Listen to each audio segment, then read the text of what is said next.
Alors bonsoir à toutes et à tous. Alors avec l'aide de Dieu, on va étudier un morceau de Rabbi Nathan dans Meshivat Nefesh. Et il nous dit que il nous parle de l'origine du séducteur, du mauvais penchant. Donc il y a le mauvais penchant, le séducteur, et aussi le côté opposé à la sainteté. C'est ce qu'on appelle le mauvais côté aussi. Tout ça c'est la même famille. Donc c'est des éléments. C'est tout ce qu'on vient de dire maintenant, le séducteur et le côté opposé à la sainteté. C'est la racine de ce qui leur permet de puiser leur force. D'accord? C'est où c'est qu'ils puisent cette force? Dans la contraction de l'espace vacant. Alors on va expliquer ce que ça veut dire. Au début, quand Dieu il a créé son univers, on l'a expliqué beaucoup de fois, mais ça revient toujours dans les textes, c'est que il a été obligé, comme il était infini, et que sa lumière, elle était infinie, et qu'il n'y avait pas de place pour autre chose que la lumière de Dieu. Dieu, il n'a pas besoin de, si vous voulez, il se suffisait à lui-même. Donc sa lumière, elle avait pas de commencement et pas de fin. Il n'y avait pas de place pour autre chose que lui. Et quand il a voulu créer l'univers, notre univers, c'est pas seulement la Terre, c'est tout le cosmos et bien plus que ça. Il faut savoir qu'il a été obligé de créer un espace vacant de sa présence à lui-même.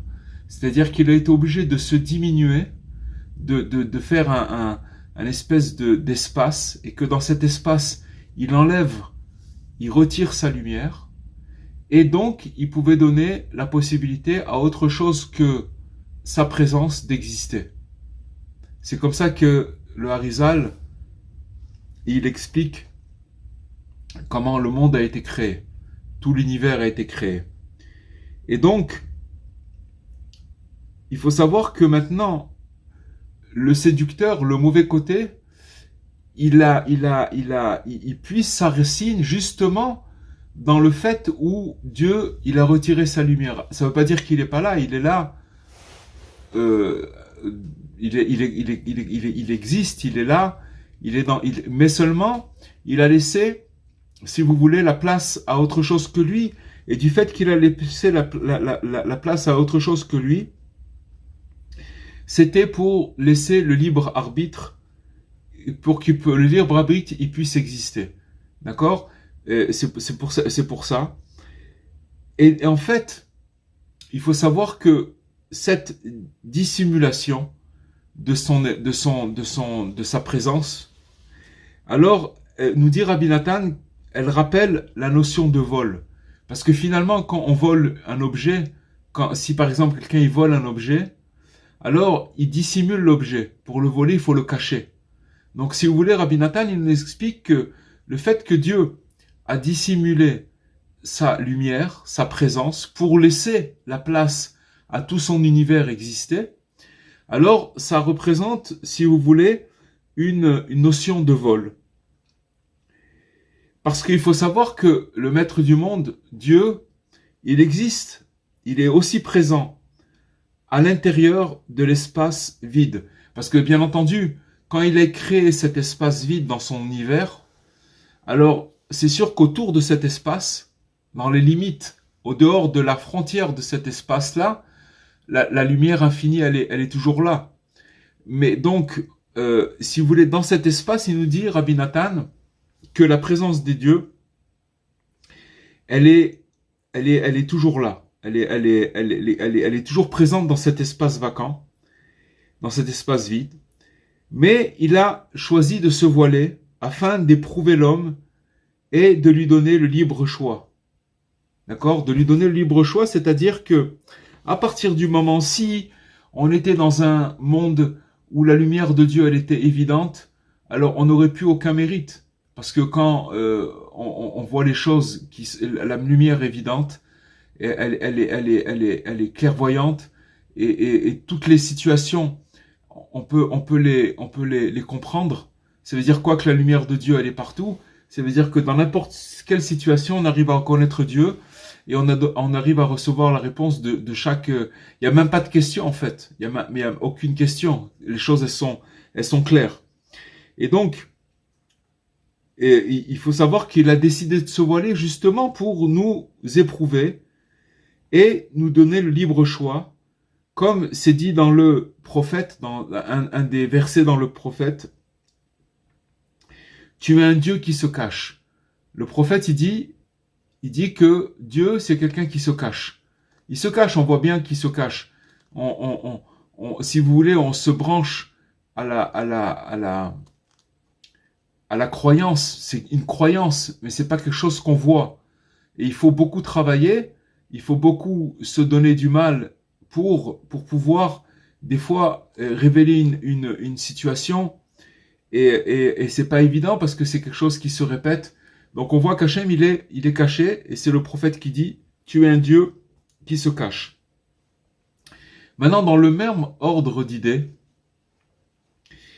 nous voyons dans les paroles de nos maîtres, c'est dans le Talmud de Sanhedrin, où il y a une histoire d'un empereur qui déclara une fois à Rabban Gamliel, il lui a dit, votre Dieu est un voleur. Il a dit comme ça, l'empereur, à Rabban Gamliel, votre Dieu c'est un voleur.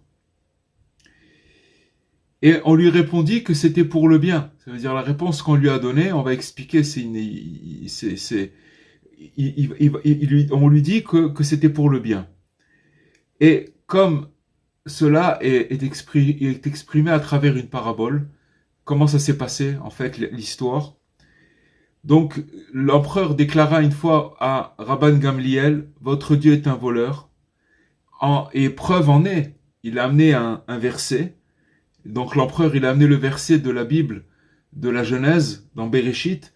Quand Dieu, il a créé le monde, à la fin, il a dit que l'éternel Dieu fit peser une torpeur sur l'homme qui s'endormit. Il prit l'une de ses côtes.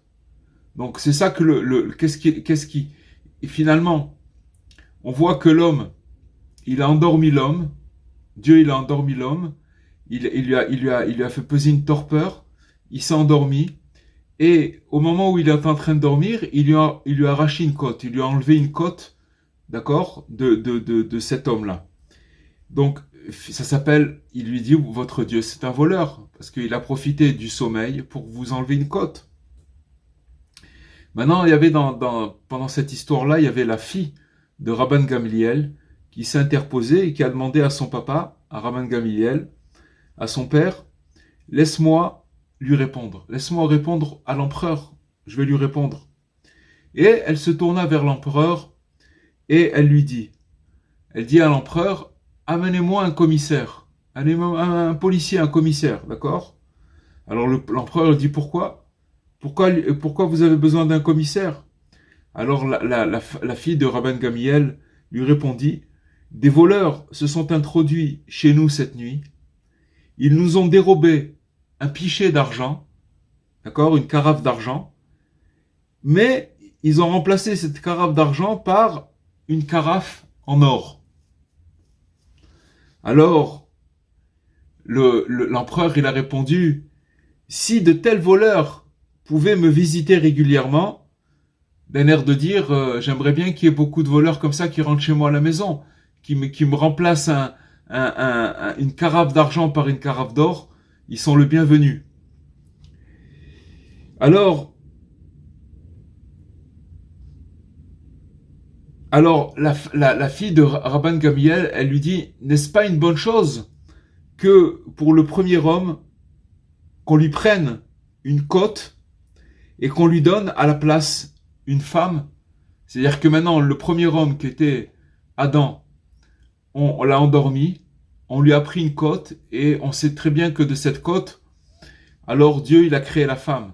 Donc finalement, l'homme, il était seul, d'accord, livré à lui-même, il a endormi l'homme, il lui a pris sa côte, et avec la côte, il a fait une femme. Donc il lui a dit, c'était la parabole que la fille de Rabban Gamliel a voulu faire comprendre à l'empereur, à savoir, quand ce voleur est rentré chez nous, il nous a volé une carafe en argent et il l'a remplacée par une carafe en or. Donc ça veut dire que finalement, en volant, on voit que Dieu, quand il a volé, c'était pour le bien. Il a bonifié, si vous voulez, le fait que l'homme il était seul, maintenant il est plus seul, il est avec sa femme, il lui a donné une femme. Alors, autrement dit, finalement, ce qu'elle a voulu dire, la fille de Rav Gamliel, si Dieu agit en secret, c'est pour le bien. Ça veut dire si, c'est vrai que ça peut être vu comme il agit en secret, ça veut dire qu'il a eu l'attitude d'un voleur, mais c'était pour le bien. Alors maintenant, il faut savoir que toute cette parabole, c'est pour nous faire comprendre une chose. C'est que, en fait, l'esprit de fraude, de ruse et de tromperie, qui est propre au génie du mal, d'accord? Parce que le mauvais penchant, il se comporte avec nous, il nous fraude, il nous vole des actions en nous faisant tomber dans le désespoir. À cause de ça, on peut plus, on est des fois coincé dans des situations parce qu'il nous a, ou alors des fois il a rusé, ou alors il nous a trompé. Tout ça, toute la journée, il travaille autour de cette façon de faire. Et c'est le propre du mal, du génie du mal. Tout ça provient de cet espace vacant, qu'on a parlé au début. C'est-à-dire que quand Dieu, il a, si vous voulez, retiré sa présence pour pouvoir laisser l'univers, pour pouvoir créer l'univers, pour pouvoir laisser quelque chose d'autre que sa présence exister. Il a été obligé de se retirer. D'avoir retiré sa présence, si vous voulez, alors c'est ça qui a installé le doute, la tromperie et la fraude et toutes ces choses-là qui sont le mal. C'est ça le mal, d'accord? Mais il s'est installé, il a existé parce que Dieu s'est retiré. Il a retiré sa présence. Encore une fois, on a expliqué qu'il n'a pas retiré. Il a retiré juste, il a laissé assez de lumière pour que, si vous voulez, tout l'univers puisse exister. Sinon, s'il avait retiré complètement sa présence, alors il y a rien qui peut exister. Mais il a retiré sa lumière, il a laissé juste de quoi pouvoir faire vivre. Mais, si vous voulez, on n'arrive pas à reconnaître les choses. On n'arrive pas à reconnaître, si vous voulez, dans cette... Et c'est là, si vous voulez, où le doute il s'installe. C'est là où le penchant, le mauvais penchant, il s'installe. Parce que, justement, à cause de cet espace vacant où Dieu, il a retiré sa présence. Alors, il faut savoir qu'à la tête des voleurs, en tout genre, d'accord, c'est le mauvais penchant. Il approche de l'homme avec malice, d'accord, avec toutes sortes d'astuces. Comme il est écrit, alors c'est un verset qui est dit dans le Tehillim, que comme le lion dans le fourré, il dresse de secrètes embûches. D'accord? Il fait des embûches, il dresse pour s'emparer du pauvre, il les dresse pour s'emparer du pauvre, il l'attire dans son filet. Donc voilà tout le... Mais ce qui est très très fort, ce qu'on étudie maintenant, c'est de comprendre que, si vous voulez, d'où vient cette racine du mal? D'où vient le mal? Le mal, il vient parce que il y a, si vous voulez, une lumière qui a disparu. Mais cette lumière-là, elle a disparu, c'est pour le bien. Pourquoi? C'est pour nous donner le libre arbitre. Ça, c'est d'abord une chose. Mais en faisant disparaître, d'abord pour donner le libre arbitre, et aussi pour pouvoir laisser la création d'Hachem, de Dieu, dans cet espace-là. Parce que sinon, encore une fois, c'était pas possible, il n'y avait pas la place pour aucune création. Mais dans ce vide, dans cet espace vacant, il va s'installer le mauvais penchant. Le mauvais penchant que Rabbi Nachman il appelle l'imagination. parce que finalement, il travaille que avec l'imaginaire, le mauvais penchant. Il nous fait croire de certaines choses, et c'est comme ça qu'il s'installe. Il s'appelle un voleur. Il s'appelle un voleur parce qu'il nous ruse, il nous fraude, d'accord? Alors maintenant, il nous dit, Rabbi Nathan, comment on fait pour parvenir à déjouer les plans du mauvais penchant? Il nous dit, c'est en tenant fermement à la vérité. Ça veut dire quoi? Tenir fermement à la vérité. En d'autres termes, ça veut dire en prenant conscience que la présence divine est dissimulée en tout lieu. C'est quelque chose de magnifique ce qu'on est en train d'étudier. Y compris dans la plus profonde obscurité, dans laquelle se trouve le penchant au mal et ses troupes, d'accord? Ça veut dire que maintenant, il faut savoir que quand on développe cette conscience, on prend conscience et on la développe, à savoir que la présence divine, elle est dissimulée en tout lieu. Déjà, ça n'existe pas un lieu où il n'y a pas de présence divine. Le problème chez nous tous, chez l'homme, c'est que dès que il perd, si vous voulez, il perd la connexion, il n'arrive pas à reconnaître la lumière, alors automatiquement, il risque de trébucher. C'est comme ça, si vous voulez, comme le penchant au mal, il dérobe cette lumière, ou c'est pas qu'il la dérobe, c'est comme elle est cachée, il profite de cette obscurité, de cet endroit obscur où si vous voulez, il n'y a pas de lumière, ou apparemment il n'y a pas de lumière, pour pouvoir installer le doute. Et quand il y a le doute, c'est là où la personne est là en danger. Mais il nous dit Rabbi Nathan que comment on arrive à pouvoir tenir dans ces situations d'obscurité, il y a un seul chemin, c'est la vérité. Et c'est quoi cette vérité? C'est la conscience que la présence divine, elle est dissimulée en tout lieu. Elle est partout, cette présence divine. D'accord? Même dans les endroits les plus obscurs. Et c'est là-bas, il faut savoir que quand on se retrouve dans un endroit obscur, que ce soit au niveau du psychique, au niveau des situations de la vie, au niveau du moral, à tous les niveaux, d'accord? Ça s'appelle une situation obscure. Il faut savoir que c'est l'endroit où le penchant du mal, il se trouve. D'accord? Mais il faut savoir que la présence divine, elle est là-bas. Elle n'a pas quitté l'endroit. Donc, en cherchant cette vérité, en s'attachant à cette vérité, en faisant rentrer cette vérité dans notre cœur, alors c'est quelque chose qui doit et qui nous aide à tenir dans la situation. Parce que quand quelqu'un, si vous voulez, c'est comme si que je vous disais, c'est comme si, voilà, l'exemple que je vais vous donner, c'est que Rabbi Nathan, il a dit à sa fille, Odelle, il lui a dit, est-ce que si je suis derrière une porte et que tu me parles derrière, et que moi je suis derrière la porte et que tu me parles et que toi tu es de l'autre côté de la porte, est-ce que je vais pas t'entendre? Je vais t'entendre. Pourquoi il lui a dit ça? Il a dit parce que tout celui qui viendra sur ma tombe et qui parlera sur ma tombe, je serai comme derrière une porte. J'entendrai tout ce qui sera dit sur ma tombe. D'accord? Donc c'est la même chose. D'où vient, si vous voulez, le doute?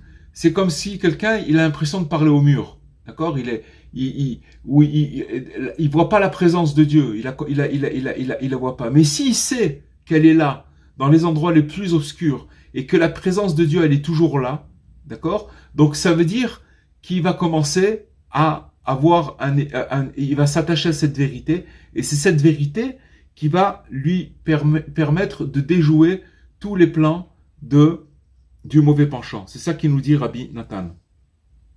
Dans ces lieux, il nous dit, Rabbi Nachman, que dans ces lieux obscurs, ça peut être des lieux dans le mental, ça peut être des lieux des fois de situations dans la vie. Alors, il nous dit que dans ces lieux-là, on peut aussi attirer à soi la lumière de la vérité, au point qu'elle éclairera l'homme afin qu'il puisse sortir des ténèbres dans lesquelles il est plongé. Et il peut reprendre l'avantage. Vous comprenez? Il faut savoir que cette vérité-là, quelqu'un qui ne connaît pas cette chose-là, qui ne sait pas que ça existe, bien sûr, il faut se le répéter, il faut se le rappeler, ça c'est encore un autre travail. Mais déjà, ce qu'on apprend ce soir, c'est quelque chose de fondamental. Parce que ce qui est merveilleux, c'est que Rabbi Nathan, il nous dit comment c'est le mécanisme, comment ça marche. Il nous donne toutes les ficelles, il nous donne toutes les clés pour comprendre comment ça marche et nous dire comment les choses comment elles se passent. Et quand on est conscient de cette chose-là, alors les choses elles sont complètement différentes parce que finalement on n'est jamais seul. On n'est jamais seul. Alors il nous dit, Rabbi Nathan, que même dans l'espace vacant est rempli la divinité. C'est-à-dire que cet espace où Dieu il s'est retiré, comme on a dit, qu'il s'est retiré de cet espace, mais il nous dit que la divinité, elle est là. Elle est là. C'est pourquoi, lorsqu'il tendra vers la plus pure vérité, ce qu'on appelle la plus pure vérité, c'est émettre l'amito. C'est-à-dire que émettre, c'est le tangible. Quand on parle de vérité, alors c'est quelque chose de tangible. Voilà. Est-ce que par exemple, vous allez dire à quelqu'un, il faut croire en Dieu. Très très bien, je crois, mais je le vois pas. Alors la vérité, c'est qu'on le voit pas. Mais la vérité pure, la pure vérité, ça veut dire émettre la mytho, la vérité de la vérité, d'accord? C'est qu'en vérité, alors Dieu il existe, il est là, et si vous voulez, il est toujours présent, même dans cet espace vacant. Parce que apparemment, si vous voulez, si on regarde cet espace vacant, si on fait pas un effort de foi, des émouna, d'accord, de croire en Dieu, alors si on fait pas cet effort, les choses elles sont pas évidentes du tout, parce que voilà, je vois pas.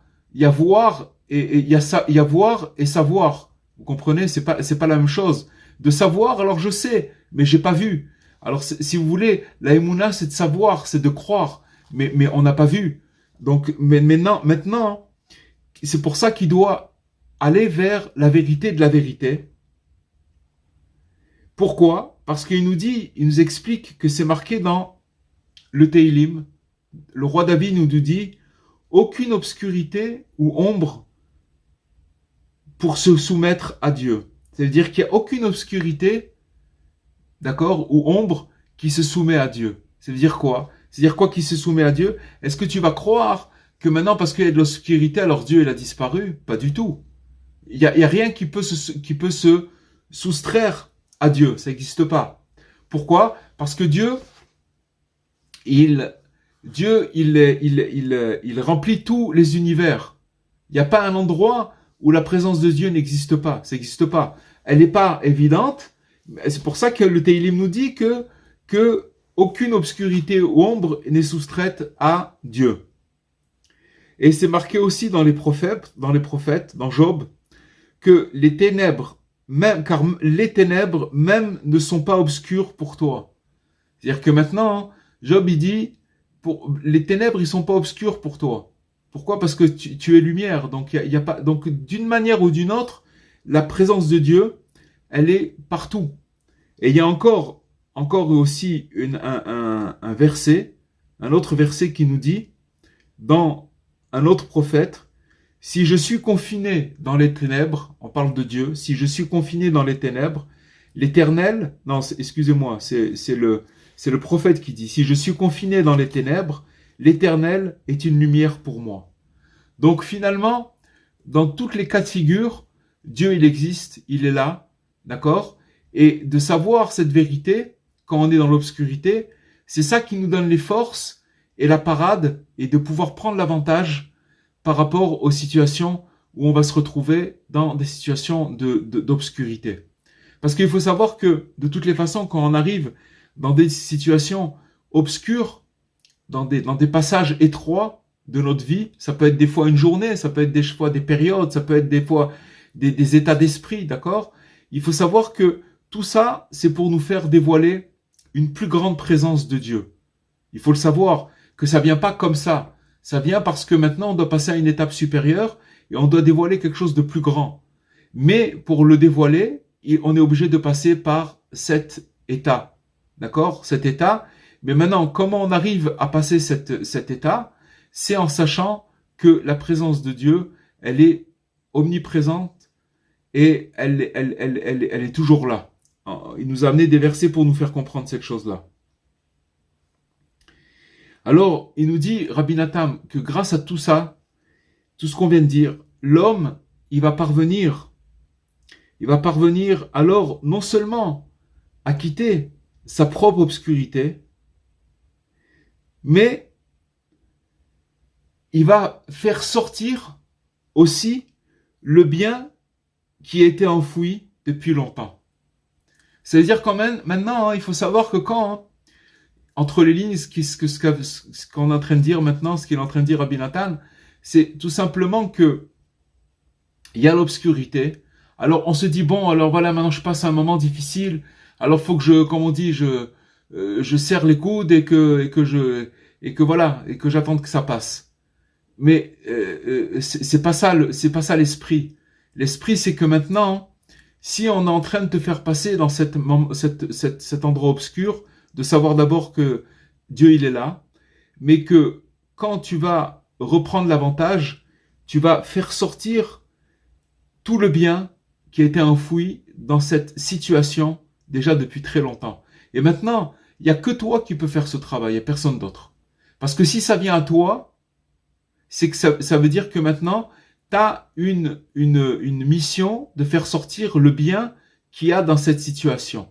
Elle se présente à toi par rapport à ta condition, par rapport à tes forces, par rapport à ton âme, par rapport à tous les paramètres que Dieu il va calculer au millième de millimètre, d'accord? C'est quelque chose, on peut pas, Dieu il se trompe pas, d'accord? Il y a pas de à peu près. Et donc maintenant, t'as besoin de cette lumière. On a besoin de cette lumière, mais pour pouvoir la recevoir et pouvoir la libérer, libérer, c'est même pas de la lumière, c'est libérer le bien qui était enfoui dans cette chose, dans cette situation depuis très longtemps. Alors il va falloir que tu passes par ce moment d'obscurité. Maintenant, cette obscurité d'où elle vient? Elle vient de cet espace vacant. Il vient là, et c'est là-bas, si vous voulez, c'est dans cet état-là que le mauvais penchant il vient. Il commence à nous jouer des tours, il commence à nous ruser, il commence à nous duper, il commence à nous rouler, il commence à nous faire toutes sortes de tours de passe-passe. C'est un voleur. Donc c'est comme si que maintenant vous savez, vous êtes dans une salle et il y a beaucoup de gens et puis soudain il y a une panne d'électricité. Et puis il y a des pickpockets en tout genre dans la salle où il y en a un. Alors tac, il va commencer à passer. Il va profiter de la coupure d'électricité et puis de se mettre sa main dans les poches et de prendre ce qu'il peut, d'accord, il profite de cette obscurité pour pouvoir, mais en vérité, la lumière elle est toujours là et si on enlève l'obscur, il y a une coupure de courant, il faut savoir que c'est pour libérer le bien. Chacun de nous, on se trouve dans cette situation et c'est pour libérer ce bien-là qui était enfoui là-bas. Et maintenant, il nous dit que plus les ténèbres s'épaississent, ils sont plus forts encore. Ça veut dire qu'il y a encore, c'est un brouillard très très grand. Plus l'homme, il devra fournir des efforts pour tendre vers la vérité, vers cette vérité-là. C'est quoi cette vérité? La vérité de savoir que Dieu, il est là. De fermer les yeux, je sais pas quoi, mais de savoir que Dieu, il est là. Vous comprenez? Ces textes qu'on est en train d'étudier, ce sont des textes de Rabbi Nachman, de Rabbi Nathan, et que on peut pas revenir, on peut pas remettre cette chose-là en question. On nous donne, si vous voulez, des clés pour pouvoir tenir dans des situations extrêmes et de comprendre que tout est sur mesure. Et donc, il va délivrer cet homme, il va devoir faire des efforts pour tendre vers la vérité, et il délivrera alors une plus grande quantité de bien qui est prisonnier du mal. Donc finalement, on est des émissaires. Finalement, que voilà, que tout notre but sur Terre, c'est de délier des situations obscures et de libérer du bien qui est prisonnier dans du mal. Il y a des fois, alors quand je vous dis qu'il n'y a pas d'erreur, ça veut dire qu'il y a des fois on a l'impression qu'on est dans une grande obscurité et qu'on perd complètement le nord. On ne sait plus où on est. Mais d'après ce qu'on vient d'étudier maintenant, il faut savoir que si on arrive à se rappeler de ça et à faire entrer ça dans notre cœur, à prier pour ce qu'on vient d'étudier maintenant, c'est-à-dire que Dieu il nous donne la clairvoyance de nous rappeler au moment où on en aura besoin de s'attacher à cette vérité. Alors il faut savoir que on va libérer une quantité de bien qui est prisonnier dans le mal. Et que maintenant, qu'il n'y a que nous qu'on peut le faire, il n'y a personne d'autre à notre place. C'est pas maintenant de dire qu'est-ce qui m'est tombé sur la tête. C'est pas ça. Parce que maintenant, si ça se présente à toi, il n'y a que toi qui peux le faire. Donc c'est un honneur, c'est quelque part un honneur que Dieu il nous fait passer par des phases qu'on comprend pas, parce qu'on va là-bas libérer quelque chose une quantité de bien extraordinaire. C'est pour ça que cette notion de libérer ce bien qui est prisonnier dans le mal, elle se retrouve dans une règle, d'accord, bien connue. C'est une règle, c'est une loi, dans le code de loi, que s'il y a un voleur qui a découvert, si on découvre, excusez-moi, un voleur avec un objet, l'objet qu'il a volé, d'accord? Maintenant, si un voleur qui a volé quelque chose, un objet, alors la Torah elle nous dit qu'il va être, et qu'on l'a attrapé avec l'objet, comment il va réparer sa faute? Il sera condamné à payer le double. C'est-à-dire que maintenant, si on a attrapé un voleur avec l'objet qu'il a volé, il doit payer le double de l'objet. Si par exemple il a volé, je sais pas moi, une montre qui coûtait 200 €, il devra payer 400 €. Parce qu'on l'a attrapé avec l'objet. C'est ça sa réparation. De ça, on apprend, donc comprenez que maintenant Rabbi Nathan, de cette loi-là, regardez comment le Likutei Halachot, il est magnifique. Les lois que Rabbi Nathan, toute cet exposé qu'on a étudié ce soir, il est basé sur cette loi-là, que si on découvre un voleur avec l'objet, il doit payer le double. Rabbi Nathan, il développe cette loi en expliquant que le voleur, qu'on a expliqué au début, c'est celui qui dérobe des choses dans l'obscurité, d'accord? Alors, nous, quand on va pouvoir passer cette étape d'obscurité, et donc, on va découvrir le voleur. Parce que finalement, il y a deux situations. Il y a la situation de se faire voler et de pas récupérer l'objet. Ça veut dire que on s'est fait duper, on s'est fait voler, on s'est fait avoir, d'accord? Et il y a la situation où on est resté clairvoyant, on est resté éveillé, et donc on passe cette situation d'obscurité et on a attrapé le voleur. Ça veut dire quoi d'attraper le voleur? Ça veut dire qu'on est passé cette situation d'obscurité et qu'on s'est pas découragé, on n'est pas tombé. On s'est pas découragé. Et là, qu'est-ce qu'on a? On a gagné le double. Pourquoi? Parce qu'on a libéré le bien qui était enfoui dans des endroits, qui était prisonnier dans des endroits dans le mal.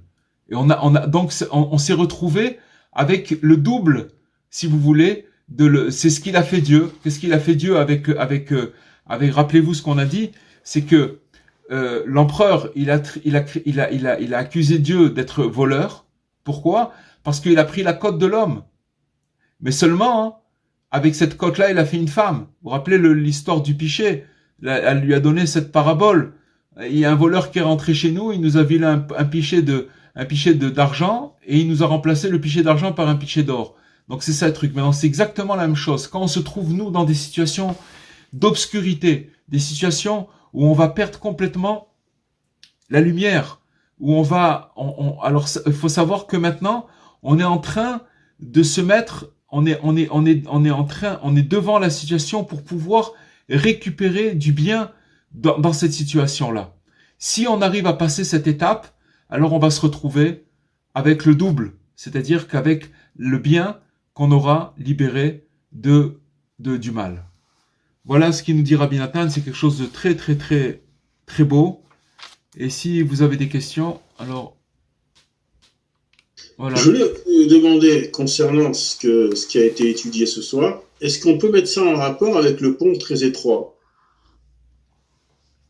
Évidemment. Ne pas avoir peur du tout. Évidemment. Entre parenthèses, le pont très étroit, si vous regardez le texte dans l'Ilkutei Moharan, oui. Vous allez voir que Rabbi Nachman, il dit, je vais le dire en hébreu, je vais le traduire en français.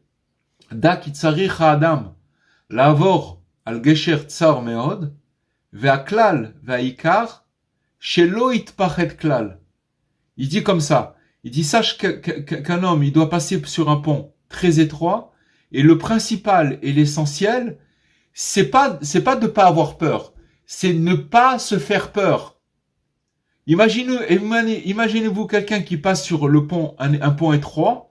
Ce qui le fait tomber, c'est pas le pont étroit, c'est ses pensées d'avoir peur de tomber. C'est le vertige. Il se donne le vertige lui-même. Je vais pas y arriver. Comment je vais faire? Pour ça que Rabbi Nachman, il dit, le principal, c'est de pas avoir peur sur ce pont-là. N'ayez pas peur. Quand vous allez arriver sur une situation obscure, sachez que Dieu, il est là. Il est pas parti. Vous avez l'impression qu'il est plus là parce que c'est un espace vacant, c'est un espace d'obscurité, mais il est là. N'ayez pas peur. Continuez à avancer. Continuez à rester sur le pont. Ne vous faites pas peur. Parce que ce qui nous fait tomber, c'est de se donner le vertige. C'est important de faire cette précision, mais c'est exactement ça, bien sûr, c'est exactement ça. Il faut tenir bon. Oui, mais il faut tenir bon. Et dans ce mot tenir bon, ça veut dire encore une fois, faut tenir. Mais ce qui nous explique Rabbi Nathan, c'est que chaque situation, c'est magnifique. C'est que si on tient, on va là-bas dévoiler un bien dont on a besoin. Parce que maintenant, sachez une chose, c'est que quand il se présente à nous une situation obscure, il faut savoir, c'est que maintenant, on est en train de se préparer à recevoir du bien. Il faut toujours se rappeler de cette parabole, de la fille de Rabban Gamiliel qui a répondu à l'empereur. On m'a changé mon pichet d'argent pour un pichet d'or. Maintenant, on dit, mais qu'est-ce qui m'arrive maintenant? Qu'est-ce qu'encore une fois, mon moral, mes trucs, et encore une fois, etc., etc. Comment je me sens pas bien, et je suis pas bien, etc. Mais on est en train de te changer ton truc, on est en train de t'amener un truc, t'échanger un objet en argent contre un objet en or. C'est ça qui est en train de se passer. Seulement, on le voit pas. Alors maintenant, on le voit dans la mesure où, si vous voulez, on arrive à tenir. Alors c'est comme le voleur. C'est qu'il nous dit Rabbi Nathan, cette loi-là, que quand on arrive à attraper le voleur avec l'objet dans la main, il doit payer le double de l'objet. Exactement. Ça veut dire quoi à notre niveau? C'est-à-dire quand on a compris que c'était toute une mascarade du Yetzer Hara et de notre imagination et tout ça? Exactement, et surtout de pas tomber dans le désespoir, Madame Fitoussi, de pas tomber dans la mélancolie, dans la tristesse, dans le désespoir. On est touché tous les jours, il y a des événements, tous les jours, des fois une petite nouvelle, un petit mot qu'on entend, boum, ça peut faire basculer une personne et l'amener dans un endroit où il truc. Non, si t'as entendu ce mot, si t'as vu cette chose, si t'es devant cette situation, c'est qu'elle est exactement sur mesure pour toi. Elle est là, cette situation, parce que maintenant Dieu il attend de toi. T'es un scaphandrier. Il attend de toi que tu partes dans ces zones obscures pour pouvoir libérer le bien qui est prisonnier là-bas. Et personne peut le faire à ta place. Personne peut le faire à ta place. Il y a personne qui peut faire ça à la place de la personne. Personne. Mais en fait, ce soir, ce message de Nathan, c'est quand même, c'est très beau parce que c'est une sorte de promesse. C'est-à-dire, si tu es dans une situation très difficile, ne perds pas l'espoir parce que de toutes les manières, tu vas trouver quelque chose de merveilleux derrière. Donc, ça donne, au-delà de la leçon du courage, c'est une promesse de quelque chose de Complètement, fantastique. complètement. C'est vrai que, en plus, c'est très vrai ce que vous dites, qu'il faut le prendre comme une promesse. Et c'est encore plus fort. C'est vrai, il y a une promesse. De toute façon, tout ce qu'ils nous disent d'être sadikim, c'est pas des mots. C'est comme ça. Il y a pas, c'est tangible. Est-ce qu'on peut faire un parallèle avec le conte de Rabbi Nachman, avec, je me rappelle plus le titre du conte, où il trouve un diamant et puis après, dans le bateau, on lui jette son diamant, il fait semblant de rien et finalement, Bien sûr, il, bien il sûr. récupère toute la richesse du bateau qui est 100 fois plus grande que le diamant. Ça ressemble Complètement, quand même dans complètement. l'idée. C'est exactement, non, c'est exactement ça. C'est exactement ça. C'est exactement ça. S'il était tombé il avait perdu le moral. Finalement, ce que vous dites, c'est encore une clé. C'est finalement ce qu'il a fait, c'est qu'il a fait semblant. Rabbi Nachman, il dit c'est pas un conte. C'est une, comment ça s'appelle, Parabole. non, comment ça s'appelle, oh, ouais, c'est une parabole. C'est une parabole, ouais. Il dit dans cette parabole, Rabbi Nachman, qu'il s'est fait, Keilou, il était content, il s'est fait joyeux. D'accord? Alors qu'il était complètement, il a joué le jeu alors qu'il était brisé complètement. N'oubliez pas que dans l'histoire, il était avec un capitaine qu'il avait laissé monter à bord parce qu'il avait le diamant. Maintenant, ce diamant, il est tombé dans l'océan. Et que maintenant, s'il sait qu'il a plus le diamant, mais il va le jeter aussi, lui, à l'océan. Donc, il a complètement perdu la tête. Et à un moment, il a dit, mais qu'est-ce que je fais? Je vais continuer à faire semblant. Et en faisant semblant, c'est quoi faire semblant? C'est-à-dire que maintenant, je dois passer par cette obscurité. Mais, je sais qu'Hachem, il est là-bas. Je sais qu'Hachem, il est là-bas. En sachant que Hachem, il est là-bas, alors je fais semblant, je vais pas perdre, je vais pas prendre la situation au sérieux. Je vais pas rajouter. Je vais pas commencer à avoir le vertige. C'est une grande force. Bien sûr, c'est une force. Oui, mais il y a que ça, Madame Fitoussi. Il y a rien d'autre que ça. Ça veut dire c'est ça ou alors sinon. Alors, il n'y a pas d'espace vide. Comment? Vous avez parlé d'espace vide. Il n'y a pas d'espace vide. Non. Si on laisse la place à l'espace vide, ça veut dire qu'on laisse pas la place à Hachem, quoi. Complètement. Mais l'espace vide, si vous voulez, c'est ça qui permet de nous laisser le libre choix, de choisir quelle route on va avoir. Justement, Hachem, il est sorti, il s'est retiré de cet espace, il a laissé un espace vide, mais il nous dit, Rabbi Nathan, qu'il y a la divinité dans cet espace. Seulement, c'est pas évident, c'est quelque chose qu'il faut chercher. Et c'est pour ça qu'on étudie les textes. C'est pour arriver à savoir quels est des secrets, les secrets de la vie, les secrets de comment ça se passe. Vous comprenez? Vous vous rendez compte que si chacun comprend ça, vraiment, quoi, je veux dire, chaque être humain, il comprend cette notion-là, on voit plus la vie de la même manière. Ben, c'est ça le but, hein. Rien que cette notion-là, sans compter tous les cours d'avant, tous les cours d'après, rien que le cours de ce soir. Ben, bien sûr, c'est ça. Rabbi Nachman. Bien sûr, bien sûr. Parce que ce message, il est valable finalement pour tous les êtres humains. Pour tout le monde, ben, évidemment. Il est pour toute l'histoire, pour toute la planète. Pour tout le monde. C'est universel, bien sûr. C'est universel. De toute façon, les gens qui sont passés par peu importe, comme vous dites, l'individu, juif, pas juif, mais tous les gens qui sont passés par des épreuves dans la vie et qui ont trouvé le chemin, ce chemin-là, ça veut dire d'une manière, c'est leur intuition qui les a guidés. Eh ben, il faut savoir que, en général, ils ont refait leur vie, même si c'était des choses. On parle maintenant d'histoires. Il y en a beaucoup d'histoires de la Shoah, des gens qui ont tout perdu et qu'ils ont tout recommencé. Ils ont refait des empires. Vous comprenez? Il y a eu beaucoup de gens comme ça qui ont réussi. Mais c'est parce que ils ont, je sais pas comment, mais ils ont trouvé une certaine une vérité de savoir que voilà, c'est passager et que c'est pour le bien et que de ça il va sortir des choses extraordinaires et que on doit passer par là et on doit pas se plaindre, etc.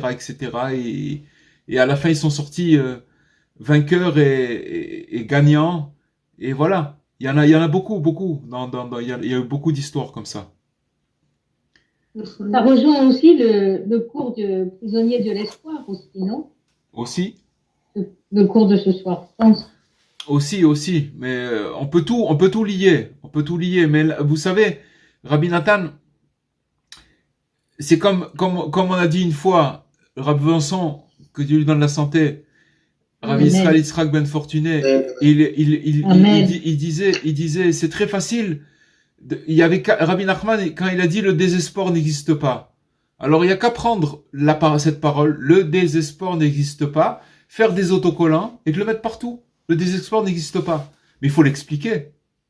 Alors les enseignements de Rabbi Nathan, de Rabbi Nachman, ils nous expliquent tout, si vous voulez, il y a 400 leçons pratiquement dans le L'écouter Moharan, dans son œuvre principale, qui nous donne là-bas toutes les techniques, parce que on a expliqué déjà ça. Il y a plusieurs sortes de désespoir.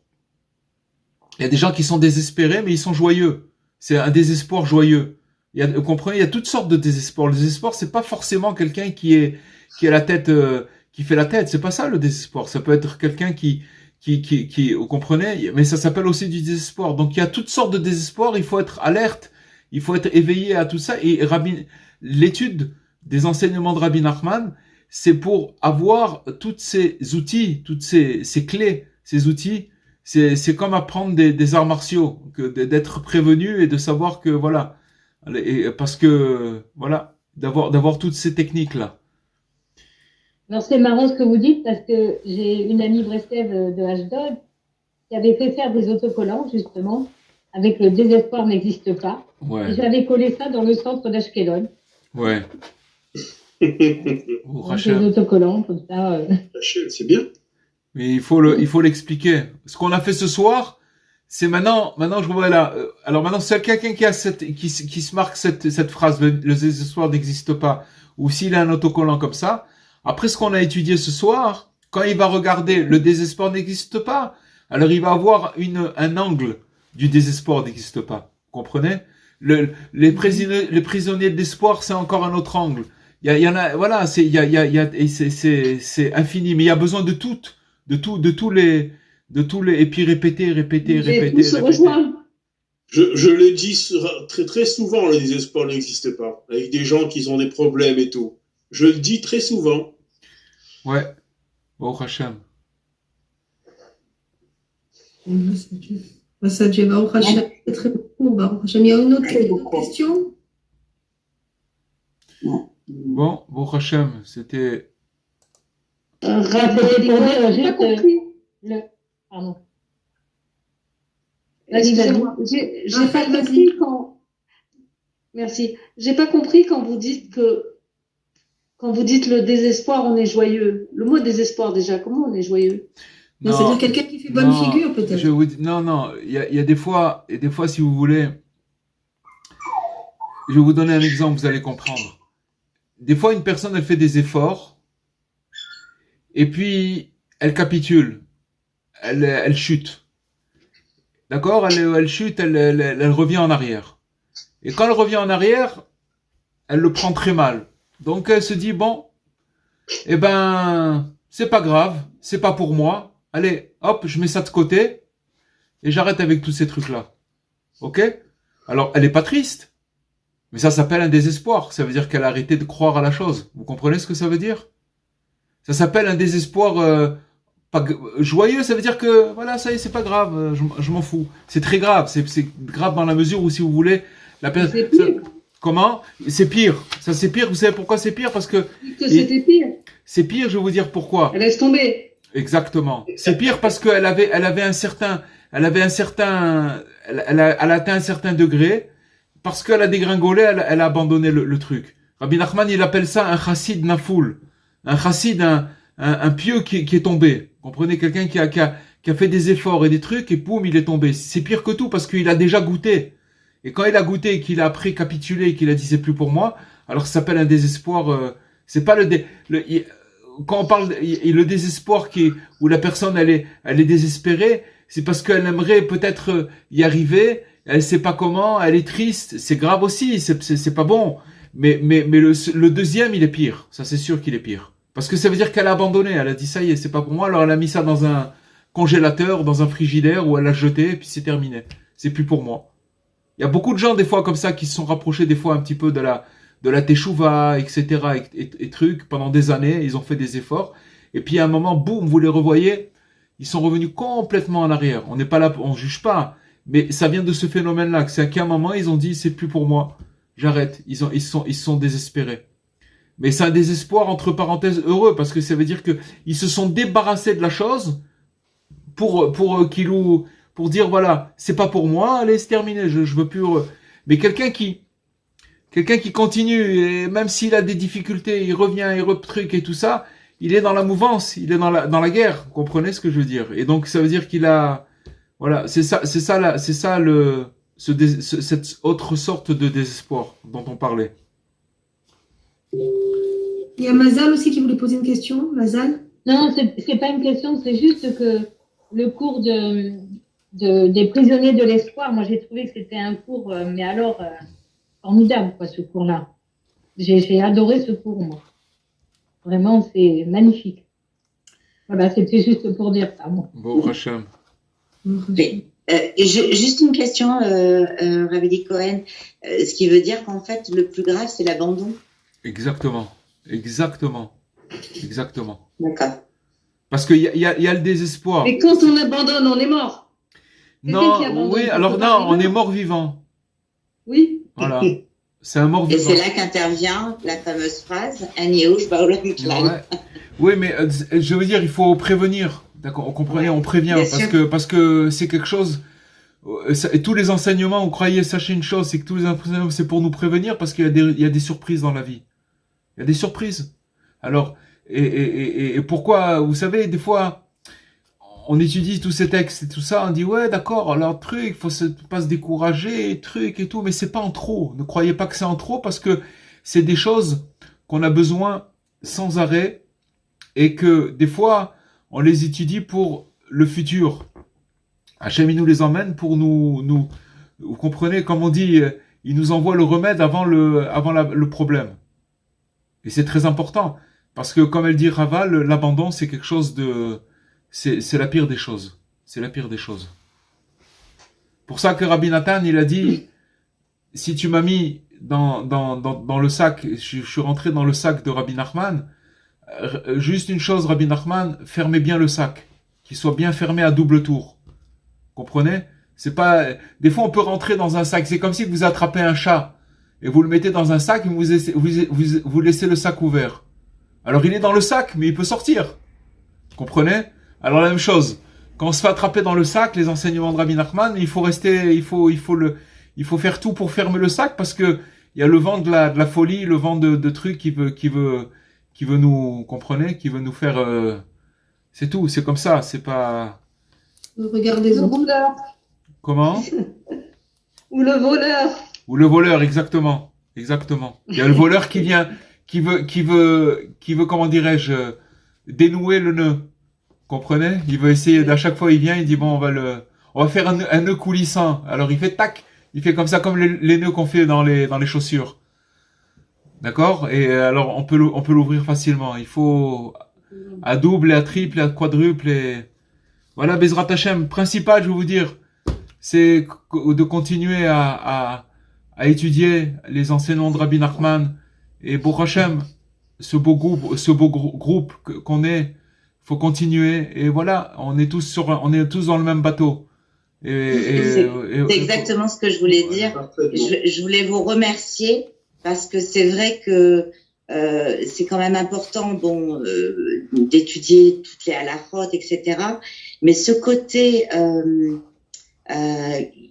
qui nous rattache à notre propre vérité, à notre propre existence et au chemin que Hachem nous guide, et pour éviter toutes ces péripéties de tomber dans la tristesse, les chutes, et de mieux comprendre quand des fois on a une chute, et ben grâce aux enseignements et à vos cours, voilà, un grand merci. Un grand merci à vous aussi. Encore une fois, on est tous dans le même bateau, Baruch Hashem. Alors merci que beaucoup. Grâce à Dieu. Bezrat Hashem. Merci beaucoup. Ne On a partez un pas, bon on va parler capitaine. de la commande du livre. Ne Merci. partez pas, on va libérer Laura. Alors, je vous souhaite une très très belle semaine.